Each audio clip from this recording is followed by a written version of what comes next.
Hello and welcome to Games from Folktales, a podcast that mixes historical research and tabletop role-playing settings. I'm your host, Timothy Ferguson, this week walking under Wittgenstein's ladder. I've been thinking about hermetic applications of Wittgenstein's ladder, but to get there I need to take 3 steps back. I hit upon the idea in Terry Pratchett's books, where it's called Lie to Children, which is taken from Cohen and Stewart. An example I can think of is when Neil Gaiman wrote a Doctor Who episode called The Doctor's Wife, in which the Doctor and his companions were in a tiny pocket universe. When asked to explain it, the Doctor said roughly, "Can you imagine a big soap bubble with a second tiny soap bubble stuck to the side? Well, it's nothing like that." That's a lie to children, or a rung on Wittgenstein's ladder.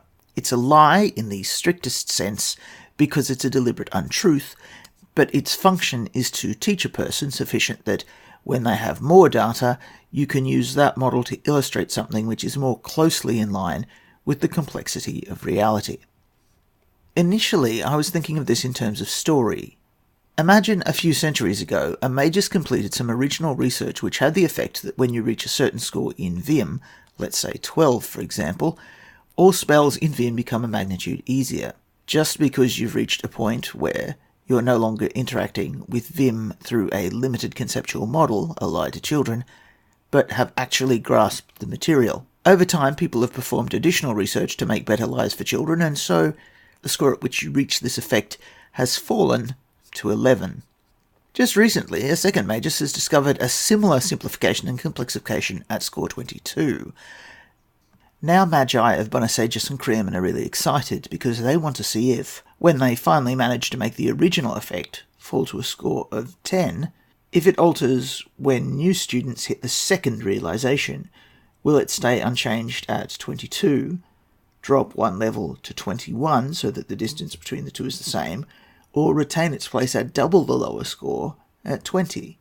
This matters a great deal to people who study Vim because if simplifying the model at the lowest score multiplies out, it may draw down similar simplifications. For example, if in the original scheme the scores were 12 and 24, but the breakthrough concerning the lower automatically shifted the higher down, then it may have also moved down a theoretical simplification at 36 down to 33.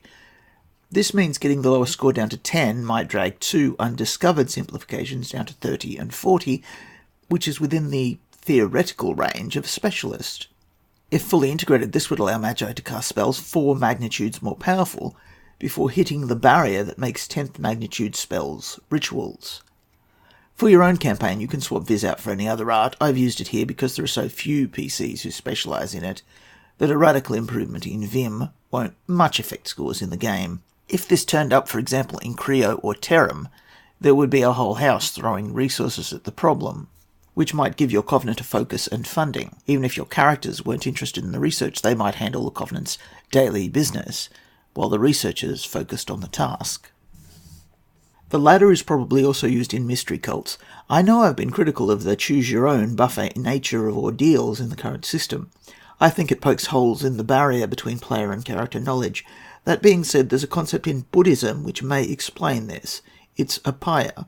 An upaya is a way of approaching enlightenment which works, but works less well than a more conventional teaching.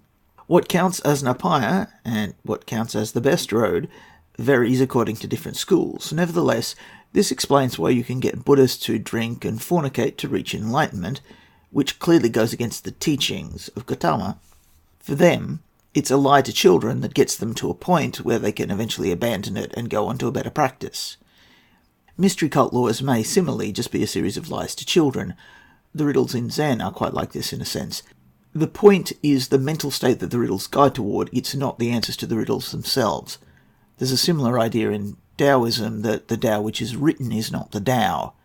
This isn't so much a riddle as a statement that, to choose another metaphor or lie to children, the Tao is the path, not the map showing the path. This could explain why self-directed initiation scripts are possible but harder than the conventional scripts, because they are using upaya. This view doesn't work well in the West. Buddhism means different things to different schools, but basically the state of the universe is such that enlightenment without the assistance of a god is possible as an innate feature of humankind. That's not the general view of Western mystery cults. Sure, there are a few, but the basic idea in Western mysteries is that there's a supernatural force that you're drawing toward by participation in ordeals. You don't get to say, I don't like the way Christian baptism is done, so I'm going to add some honey and bloodletting. There's something that judges your ordeals.